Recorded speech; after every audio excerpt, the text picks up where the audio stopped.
Dr. and Mrs. Adeyi for the invitation. I'm not used to receiving awards. I'm not sure FUNMI is either, but on the 21st of October 2014, my wife and I were arrested for human trafficking, slavery, and servitude. Yeah, we were both arrested. I was at home. She was out. I was arrested, and she was also arrested later on in the day.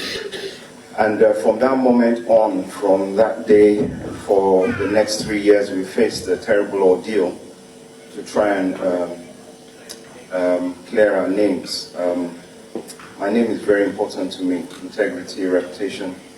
And so we fought to clear our name. And the background of the story was 4 years before that, 4.5 years, we went to Nigeria to get a girl to help us raise our kids, to look after our kids. We asked our moms, both our moms, to look for somebody suitable, and they did.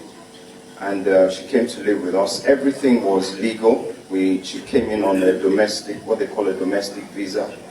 And at the time she came in, the rules were that if she stayed with us for 5 years without stopping, that after that she will be entitled to apply for a leave to remain. So we went through all of that. Every year she would renew the visa, and on the fourth time, which was when she would renew it for the last time, which would mean that she would have been with us for 5 years. The laws had changed slightly, and cut a long story short, she submitted the application by 3 days late, and so they rejected the application. She was rejected. They said that she had to leave the country. Of course, we were very upset. She was upset that, after so long, that she will miss her opportunity to apply for leave to remain. So we agreed with her that we will fight it. I spoke to a lawyer friend of mine. I'm also a lawyer, but I spoke to an immigration lawyer who said that yes, we don't have a right of appeal, but we can still appeal on the basis that they can see the track record that we've applied successfully over the period of time. And so for that reason we applied. So anyway, we made that appeal. And it was in the midst of that process of appeal that I don't know what happened, but I think she was coached by some people to do this. So she went to the GP. This is a girl that she literally was part of our family. When we went on holiday, we took on holidays. Every year, there's a tradition in my home that when it's any of our kids' birthday, they get their gift, and then on the day they choose where they want to go and eat, and we go and eat. So we did the same with her. She got a gift. The last gift I gave her in that year was a brand new mobile phone. She had dropped her phone in the toilet, and I bought her a brand new phone. Anyway, so she had gone to the GP under false pretenses that she was ill, and then she said that she told the GP that she was working 24 hours a day without any break, that she was locked in the house, she wasn't able to go out, and all that. Essentially lies. And when the authorities are told that, that triggers for them, so immediately the GP reported to the authorities, and that's how we were arrested. And we just went through a serious ordeal. The case was meant to have been done like in months. So it happened in October. They said that maybe by January of the following year that we would go to court and everything. So in a way we were hopeful that we would have an opportunity to prove our case in court.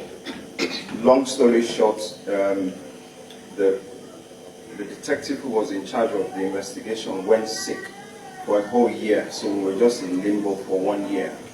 And I just continued for several months. I work as a contractor, but after a while my contract ended, and because of the sensitive areas that I work in, high-profile jobs, I couldn't work in my profession, because when you go for work, I had to declare, you know, if there's a pending investigation or whatever. So we couldn't work for. I couldn't work for about 15 months, and it was a terrible time financially. And you know, somebody mentioned, I think it was a pastor who mentioned about being a man and wanting to be able to provide for your family. As kids were in private school, we had to withdraw them from the school after, you know, when we couldn't afford to keep them in the schools any longer. It was a very painful and depressing time for me personally as a father. One of the most difficult things I ever went through was when my daughter was withdrawn from the school. She was excluded from the school. So we had made arrangements for her to then go to a state school. But because of the arrangements, there were a 2-week period where she couldn't go to school. And for 2 weeks, 10 days, my daughter, she's 10 now, she would ask me, "Dad, can I go to school?" And I'd say, "No, not today." And that was one of the most painful things I've ever been through as a man, that my daughter could not go to school. It was a very difficult time, but through it all, we trusted God that we would be vindicated. The case finally went to court June last year. I'll let you take this from there.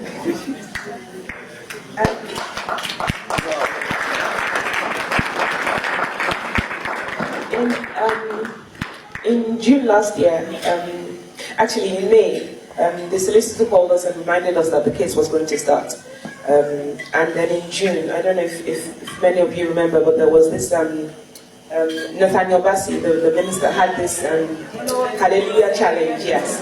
And so, of course, we had been out on bail for almost 3 years, and we had prayed, we had fasted, we had done everything, but with the trial starting in June, we couldn't pray. Couldn't really pray. So every night we'd get up. I started first, he didn't initially. But every night I'd get up and I would join the Hallelujah challenge. And that really was what sort of kept us going. The case started on the 19th or thereabouts of June last year. And even at that point, my husband was still hopeful that the case wouldn't be heard in court, that he would throw it out. Even as our barristers were hopeful. Just before that, a couple had been convicted of this same case, of this sort of case. And they had been sentenced just before our case started. So our solicitor wasn't hopeful at all. And then on the first day of trial, our barristers said they should throw the case out because a lot of the things that should have been disclosed were not disclosed by the prosecution. The judge said he would give them 24 hours. They came back 24 hours. We were hopeful that they would throw the case out, but they didn't. So the next morning we were there, and the next thing they just brought in a jury. There was an all-white jury, 12 people. I sat there. We sat in the dock. I don't know if anybody's been in court or jury service or whatever. You get in, and once you sit in the dock, there's a latch. And you're essentially already, yes. So we sat there day after day after day. My mom was around, she was a witness. We had a few friends and family who came as witnesses for us. And finally, on the 20th of June,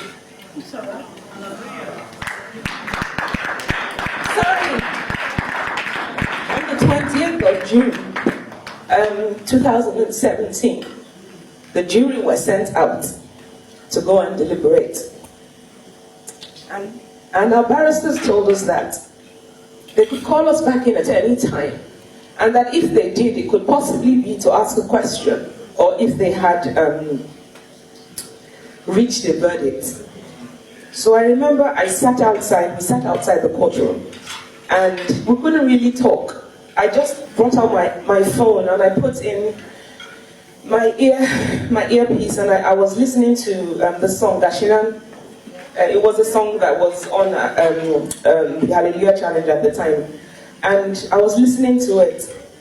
And then I looked up, and when I looked up, I saw the jurors our place was in Canterbury, and it's sort of like a double height building, and so there's like these walkways, and I saw the jurors, and I looked down and I thought, where are they going? These were the jurors in our case. And my husband said, oh, didn't you see them before? Maybe they went for tea. And I thought, tea? They're deliberating my life, they're going for tea. But apparently they had already reached a verdict. This was possibly about 55 or 50 minutes. They called us in. Our barrister just whispered to me and said, actually, they have reached a verdict. They had reached a verdict. So we got back in. The jurors, the judge asked us to stand, and they asked, how do you find in the case against Daniel Caleb Emmanuel? They said not guilty. When they said not guilty, it was like a split second, and I thought, well, thank God, at least one of us will be home with the children. Because up until then, nobody had ever been found not guilty if you've been to court on slavery or human trafficking or that. And they said, how do you find in the case against FUNMI Emmanuel? And the guy said, the foreman said, not guilty. And I remember gasping. And I turned to the jury and I said, thank you.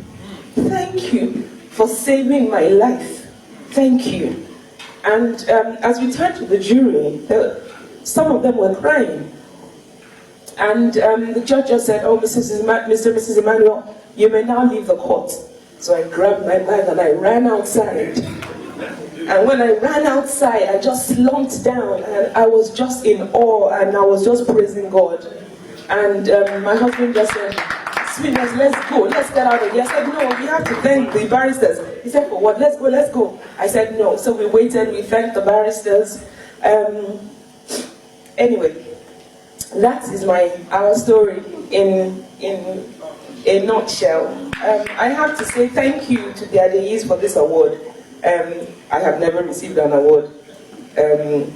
I'm thankful that, I promised God one thing. I promised that if we were freed, that I will share the testimony. I've only given a slight bit.